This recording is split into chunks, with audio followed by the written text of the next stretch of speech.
The Suzuki RM-Z450 was all new last year and received praise for its excellent cornering ability and improved suspension.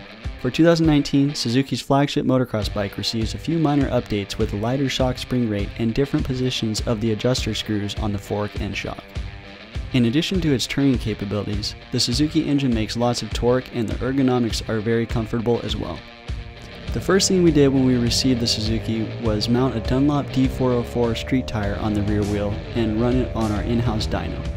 The RM-Z450 produced 50.12 horsepower at 8,380 RPM and 33.13 pound-feet of torque at 7,350 RPM. The Suzuki ranks 5th in the horsepower department and 2nd in the amount of torque, just 0.11 less pound-feet than the Honda CR-450R. We then mounted a fresh set of Dunlop MX33 soft to intermediate terrain tires to ensure consistency and traction among the 6 competitors throughout the duration of the test. On the track, the Suzuki engine is easy to ride and has an old-school 4-stroke character. It's a bit slower revving and has a noticeable amount of engine braking. It has a mellow hit off the bottom, very good mid-range, and a moderate amount of top-end power, which means the bike works best when it's short-shifted. The leaner white coupler improves throttle response, and the richer gray coupler decreases the roll-on throttle response, which helps when the track deteriorates and becomes hard-packed. As of this year, the RM-Z450 is now the only bike in the class to still have a Kickstarter, and we hope to see it come with an electric start in the near future.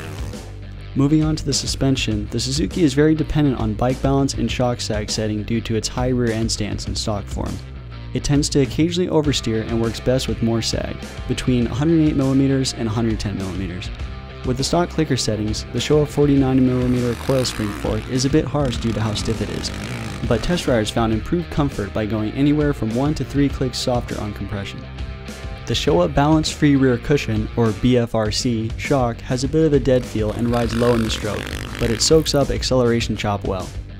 In the handling department, the RM-Z450 weighs in at 250 pounds on our automotive scales, which makes it and the Honda CR-450R the 2 heftiest bikes in the class.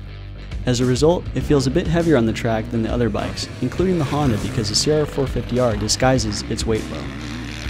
The RM-Z450 lives up to Suzuki's reputation of being an excellent cornering bike. The chassis feels a bit long and is on the rigid side, and the latter can lead to some unpredictability in rough parts of the track. The ergonomics are good and are easy to get used to quickly. The midsection of the bike is thin, the levers are agreeable, and the lower position of the Renthal fat bar is likable too. The reasons why it should have won are that it corners well, it has comfortable ergonomics, is easy to ride, and is the most affordable of the big 6 450 motocross bikes on the market at $8,949. The reasons why it didn't win are that the engine has an old-school 4-stroke character and it lacks electric start. Also, the suspension chassis setup takes some time to dial in.